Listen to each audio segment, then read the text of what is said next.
मसाले ने काफ़ी हद तक ऑयल छोड़ दिया है, लेकिन अभी ये मज़ीद भुना जाएगा, मज़ीद ऑयल ये छोड़ देगा।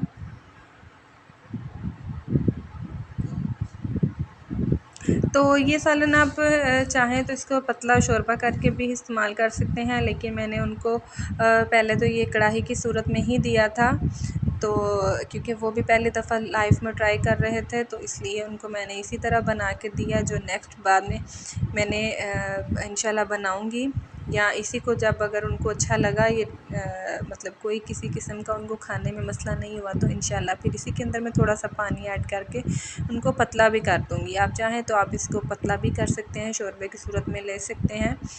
तो ये लोग वैसे शौक़ से भी खाते हैं, लेकिन हमने तो है एज़ अ मजबूरी, मतलब बीमारी की सूरत में मंगवाया और इसको बनाया। तो इससे काफ़ी फ़र्क पड़ता है इंसान को। तो अल्लाह पाक किसी को भी कोई इस किस्म का मसला नहीं हो, और अगर हो तो ज़रूर इसको बना के ट्राई कीजिएगा। इसको इसके अलावा भी ट्राई कीजिएगा। जिनको पट्ठों का मसला है, जिनको पट्ठे ठंडे हो जाते हैं, मतलब जिसको खिंचाव रहता है पट्ठों में, तो यह ठंड लगी होती है जिसको बहुत ज़्यादा, तो उसके लिए भी ये बहुत अच्छी डिश होती है। तो बनाएं और ज़रूर ट्राई करें। अपनी दुआओं में याद रखिएगा। तब तक के लिए अल्लाह हाफ़िज़। मिलते हैं तब तक एक नई सी रेसिपी के साथ, इंशाल्लाह ज़रूर मिलेंगे। तब तक के लिए अल्लाह हाफ़िज़।